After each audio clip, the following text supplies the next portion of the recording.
Olá, pessoal! Vamos falar hoje sobre fábula, aqui na lição 5. Esse gênero textual é um gênero narrativo também, então ele é uma história contada, mas é uma história que geralmente vem de geração em geração. E as fábulas têm uma característica muito forte que geralmente dentro delas aparecem os animais e sempre trazendo uma mensagem, um ensinamento, né? Uma moral, uma lição de vida. As características da fábula são enredo, né? Então eu tenho que ter lá uma história, um começo, um meio, um fim, né? Uma sequência de fatos e acontecimentos. Tem um narrador, que é a voz que conta a história, podendo ser alguém que fica de fora dos eventos, né? Então pode ser em terceira pessoa ou um personagem da narrativa. Então o próprio personagem que tá ali dentro pode contar, que aí seria uma narrativa em primeira pessoa, tá?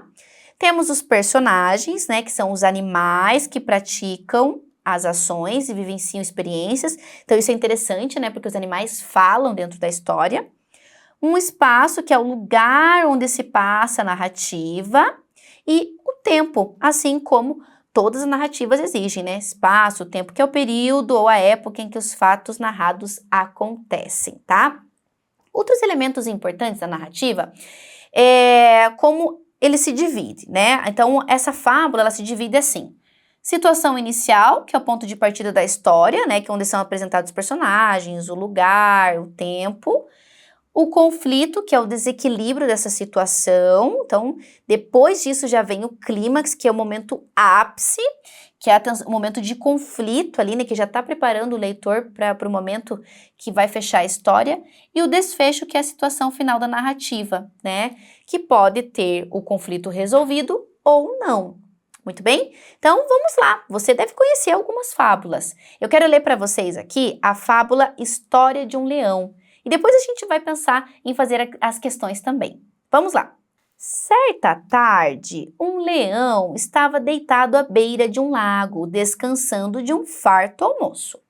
Quando abriu vagarosamente os olhos, percebeu sua imagem refletida na água. Viu um leão velho e cansado. Sua juba estava sem brilho. Seus olhos demonstravam bastante sabedoria e muito cansaço.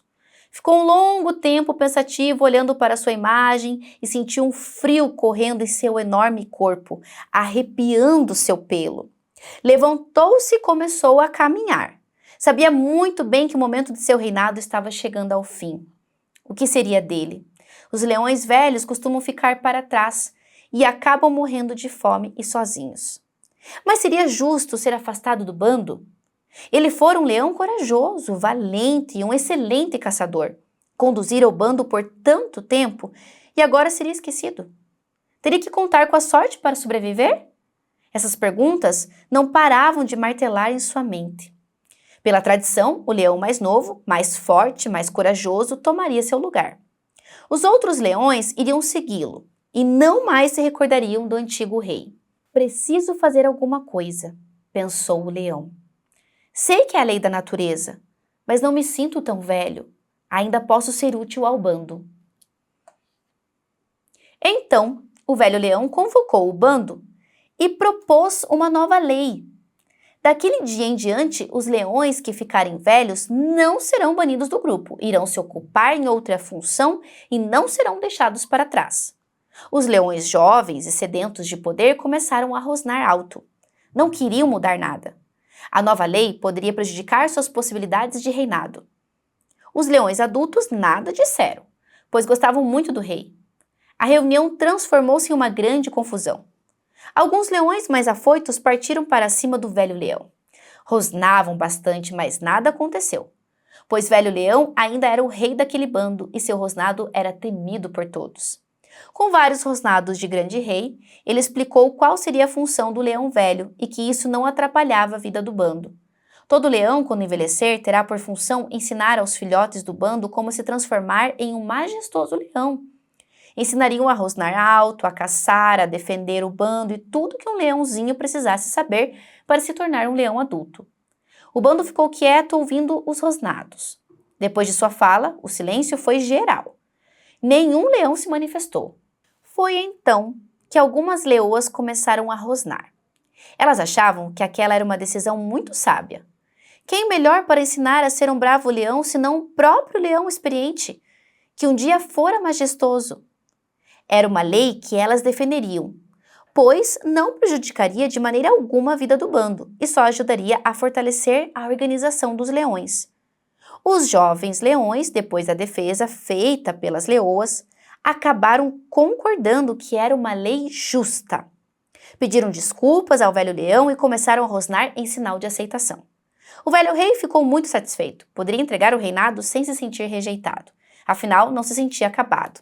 Apenas não tinha mais vigor para realizar as tarefas exigidas de um rei, mas estava em plena forma para realizar outras funções e uma coisa que ele tinha de sobra: experiência de vida. Muito bem, história de um leão. Então aqui a gente tem uma fábula e um ensinamento, né? No fim das contas, ele tinha muita experiência e ele ia ajudar muito mais do que atrapalhar. Nós vamos fazer agora a questão número 3.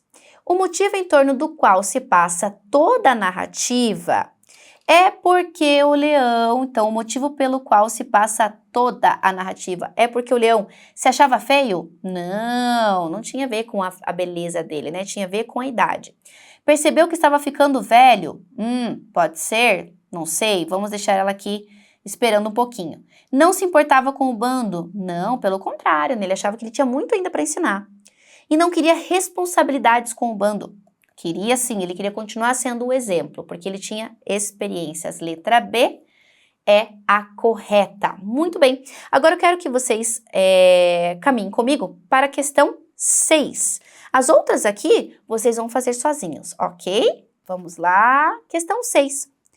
Leia o trecho do poema a seguir e responda ao que se pede. 5 fábulas. 4. Gato do mato e leão, conforme combinado, juntos caçavam corças pelo mato. As corças escaparam. Resultado, não escapou o gato. Então, a gente tem aqui, ó, Antologia Poética, do Mário Quintana.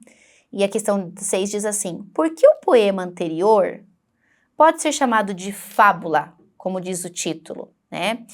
A gente tem ali gato do mato e leão, né?